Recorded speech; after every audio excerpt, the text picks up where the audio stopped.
नमस्कार। आज हम जनसंचार के कुछ महत्वपूर्ण बिंदुओं की चर्चा करेंगे, जिसमें सबसे पहला है स्तंभ लेख। स्तंभ लेख से आशा है अखबार में छपने वाला नियमित लेख, अर्थात जो लेख अखबार में कंटिन्यूटी से छपते हैं उनको स्तंभ लेख की संज्ञा दी जाती है।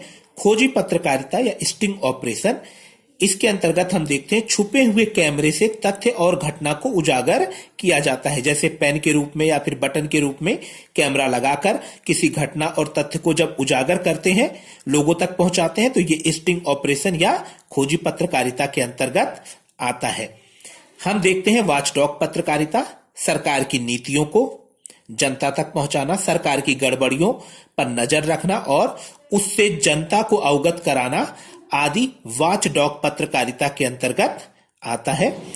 एडवोकेसी पत्रकारिता, विवादित मुद्दों को अखबार में छापना, जैसे भाषा का कोई मुद्दा हो, मंदिर मस्जिद का कोई मुद्दा हो, राज्य का कोई मुद्दा हो, ऐसा मुद्दा जिसको छापने से समाज में तनाव या गड़बड़ी होने की आशंका होती है। अगर ऐसे मुद्दे को अखबार में छापकर समाज में तनाव बढ़ाने का जो प्रयास किया जाता है, उस पत्रकारिता को एडवोकेसी पत्रकारिता के अंतर्गत रखते हैं।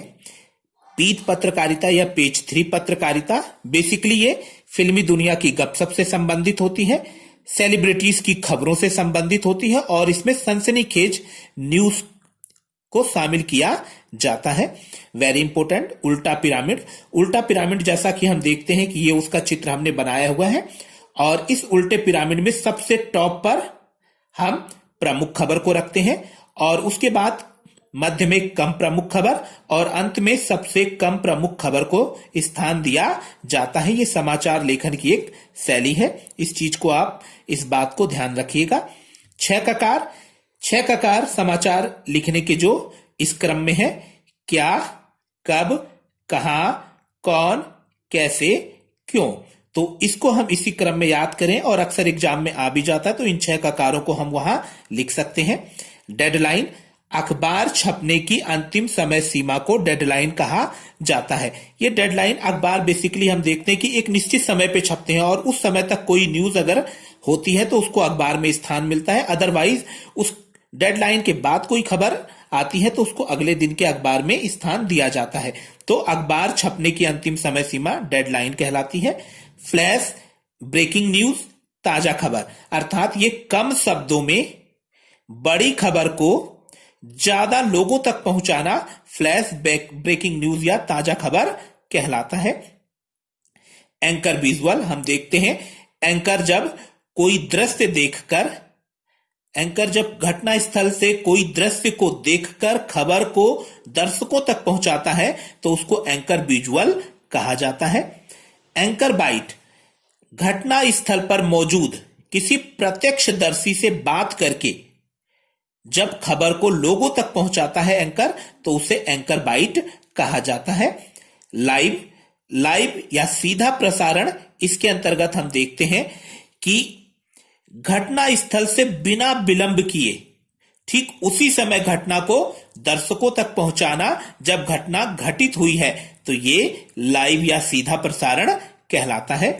फोन इन फोन, एंकर जब किसी से फोन पर बात करके खबर को दर्शकों तक पहुंचाता है या जानकारी को दर्शकों तक पहुंचाता है तो इसको फोन इन फोन कहा जाता है। कौन बनेगा करोड़पति में अक्सर Amitabh Bachchan phone in phone का सहारा लेते हैं और दर्शकों तक जानकारी फोन इन फोन के माध्यम से भी पहुंचाते हैं। बीट लेखन के अंतर्गत हम देखते हैं कि विशेषज्ञ के द्वारा विशेष विषय में लिखा गया लेख, जैसे कोई खेल का विशेषज्ञ है और खेल पर अपना लेख लिख रहा है तो वो बीट लेखन है। कोई फिल्म का विशेषज्ञ है तो फिल्म पर अपना लेख लिख रहा है। विज्ञान का कोई अगर विशेषज्ञ है तो विज्ञान पे अपना लेख लिख रहा है, तो ये बीट लेखन के अंतर्गत आता है। डेस्क विशेष पत्रकारों का समूह होता है। ये एक तरीके से विशेषज्ञ पत्रकार होते हैं और इन विशेषज्ञ पत्रकारों का अपना अलग अलग ही केबिन होता है और उन केबिनों में ही ये विशेषज्ञ पत्रकार जो विशेष फील्ड से संबंधित होते हैं वहां बैठते हैं, तो इसे ही डेस्क कहते हैं। तो विशेषज्ञ पत्रकारों का समूह डेस्क कहलाता है। पत्रकारों के प्रकार, ये वेरी इंपॉर्टेंट है, अक्सर एग्जाम में आता है।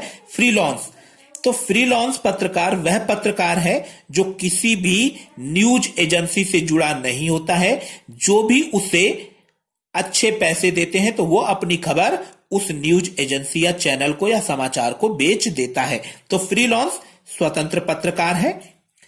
पूर्णकालिक पत्रकार एक तरीके से स्थायी पत्रकार होता है जो किसी चैनल के लिए पूरी तरीके से यानी स्थायी रूप से जुड़ा होता है, और स्थायी रूप से जुड़े होने से इनको निश्चित वेतन मिल रहा होता है। अंशकालिक पत्रकार वह पत्रकार होता है जो अस्थायी पत्रकार होता है, जो कुछ समय के लिए ही किसी अखबार या चैनल से जुड़ता है। शोर को हम समझ सकते हैं कि जनसंचार में बाधा उत्पन्न करने वाले कारकों को शोर कहते हैं। अगर कोई भी खबर दूसरे तक पहुंचाई जा रही है और वो खबर दूसरे तक पहुंचने में मुश्किल पेश आ रही है, चाहे वो टेक्निकल हो सकती है, चाहे वो किसी और तरीके की हो सकती है, किसी भी तरीके का, कि एक व्यक्ति दूसरे को अपनी बात पहुंचाने में किसी भी कारण से असमर्थ है, तो वो शोर के अंतर्गत आता है। तो जनसंचार में बाधा उत्पन्न करने वाले कारकों को शोर कहते हैं। आगे हम देखते हैं कि बीट, तो बीट भी अक्सर एग्जाम में आता है। तो पत्रकारों की रुचि के अनुसार उनके कार्य को जब उन्हें सौंपा जाता है तो ये बीट के अंतर्गत रखा जाता है, और इसे बीट कहा जाता है कि जिस पत्रकार की रुचि होती है उस रुचि के अनुसार उसके कार्य को वही कार्य करने के लिए उसे दे दिया जाता है। रुचि के अनुसार कार्य का एक तरीके से बंटवारा किया जाता है पत्रकारों के, तो ये क्या कहलाता है? बीट कहलाता है। फीचर वेरी इंपोर्टेंट है। सुव्यवस्थित, सृजनात्मक, आत्मनिष्ठ, सरल, स्पष्ट लेख फीचर कहलाता है। इस शब्दों को आप थोड़ा सा ध्यान रखेंगे। सुव्यवस्थित होना चाहिए, सृजनात्मक होना चाहिए, और आत्मनिष्ठ, सरल, स्पष्ट लेख फीचर कहलाता है।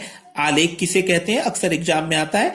तो सार गर्भित आलोचनात्मक लेख, ये आलेख कहलाता है। तो ये हमने जनसंचार के कुछ महत्वपूर्ण जो बिंदु हैं हमने उसकी चर्चा की है, और ये अक्सर एग्जाम में आते हैं। और आप अगर इसको यहां से पढ़ते हैं और मेरे द्वारा आपने सुना भी है तो आपके निश्चित रूप से समझ में आया होगा। धन्यवाद।